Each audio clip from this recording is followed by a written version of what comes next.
Example number 8, if for a binomial distribution, कोई binomial distribution है, number of trials is 9। Number of trials का मतलब experiment कितनी बार repeat हुआ, तो 9 टाइम्स रिपीट हुआ, यानी n की वैल्यू 9 है।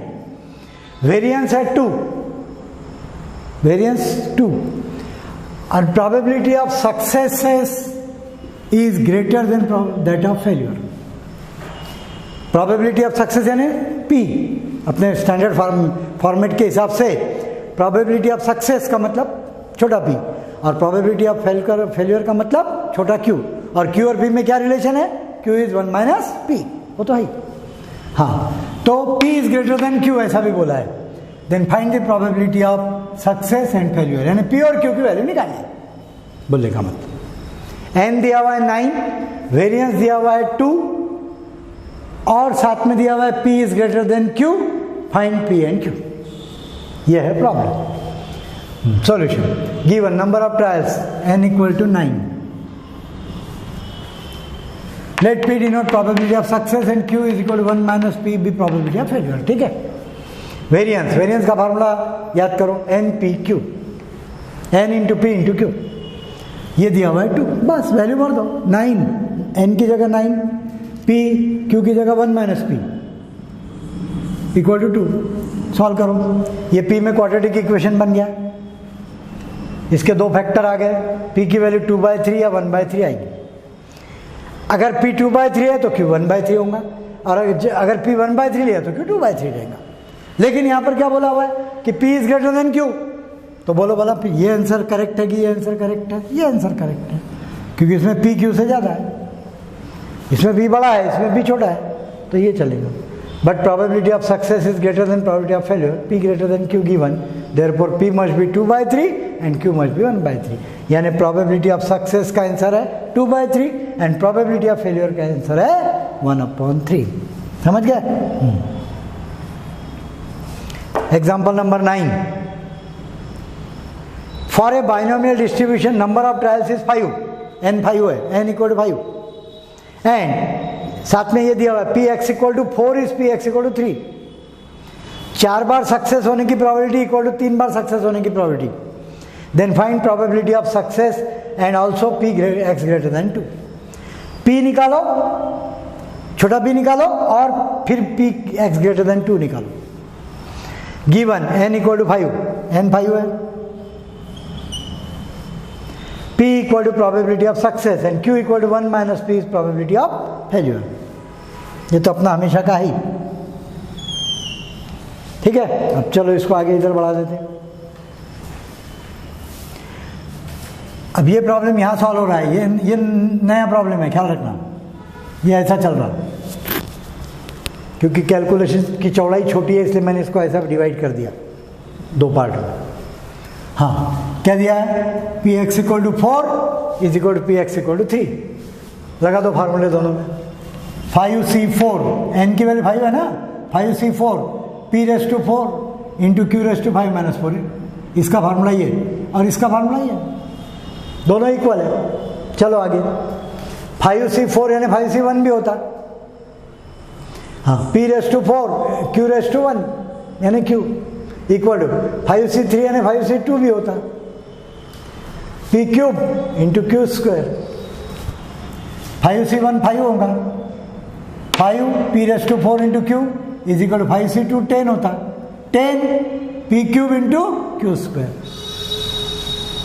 दोनों साइड पे काट पीट लो, p इक्वल टू 2q आ जाता। p is double of q, लेकिन q यानी क्या है, 1 माइनस p, वो तो होता ही है ना। हाँ, तो p equal to 2 times 1 minus p, value भरो, p की वैल्यू आ गई 2/3, एंड p 2/3 तो q 1/3, तो ये p और q मिल गए। देयरफॉर प्रोबेबिलिटी ऑफ सक्सेस जो आंसर देना था वो आ गया 2/3, ये एक आंसर हो गया। हाँ, अब हमारा required P x greater than 2, 2 से ज़्यादा की प्रॉपर्टी होना, यानी P x equal to 3 plus P x equal to 4 plus P x equal to 5। N equal to 5 है ना, तो 5 से ज़्यादा तो हो ही नहीं सकता। भर दो फार्मूले में वैल्यू।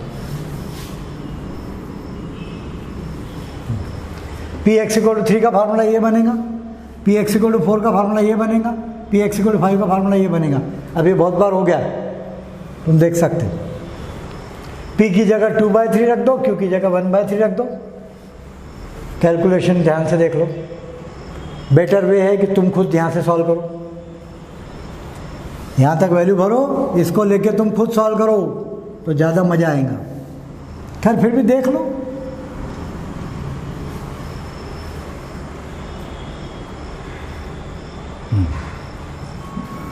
नेक्स्ट एग्जांपल 10,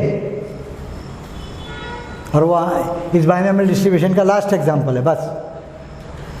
अब नोट्स में जो प्रैक्टिस के प्रॉब्लम है वो तुमको करना है। पहले ये करो, ये अच्छी तरह से समझ लो, ये खुद कर करके देखो कैलकुलेशन भी, और उसके बाद प्रैक्टिस के प्रॉब्लम करो। Example number 10, if mean of A binomial distribution is 3, mean 3 दिया हुआ है and variance is 3/2, then find the probability of at least 4 successes. हाँ, let x b n p, ये नोटेशन लगा दो, लगे तो x binomial distribution n p, इसमें सब आ गया। n क्या है तुमको मालूम है, नंबर ऑफ ट्रायल्स या number of times experiment is repeated, और p है number of successes. Given mean का फार्मूला याद करो, n into B. Binomial distribution में मीन का फार्मूला NP और वेरिएंस का फार्मूला NPQ रहता। तो NP दिया हुआ है 3, NPQ दिया हुआ है 3/2। NP की वैल्यू 3 यहाँ भर दो, ये अगर 3 रख दिया तुमने यहाँ पर तो 3Q इक्वल टू 3/2 आ जाता। 3Q equal to 3/2। हाँ, ये थोड़ा सा इधर कर लो, दिख रहा क्या ये सब।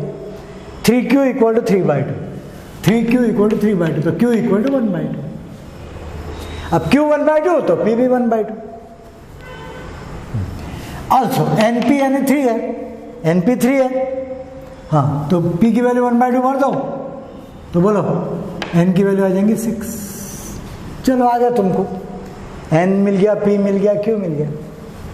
Now required probability of at least 4 successes, कम से कम 4 सक्सेस होना चाहिए, 4 सक्सेस हमको मिलना चाहिए, यानी P x ग्रेटर देन और इक्वल टू 4। हमको कम से कम 4 बार सफलता मिलना चाहिए, यानी 4 या 4 से ज़्यादा बार सफलता मिलना चाहिए।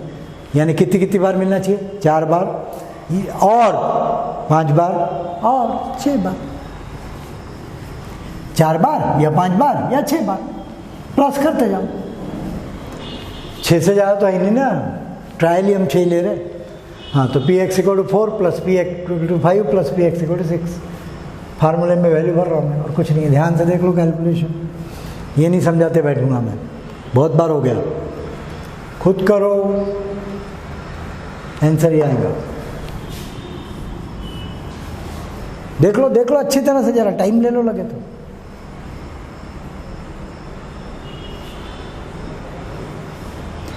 ठीक है, तो इस प्रकार करना है। तो ये है बाइनोमियल डिस्ट्रीब्यूशन। 12वीं में बिल्कुल प्रॉब्लम आता ही है, जरूर करो, और कॉम्पिटिटिव में भी काम का है। Okay, thank you.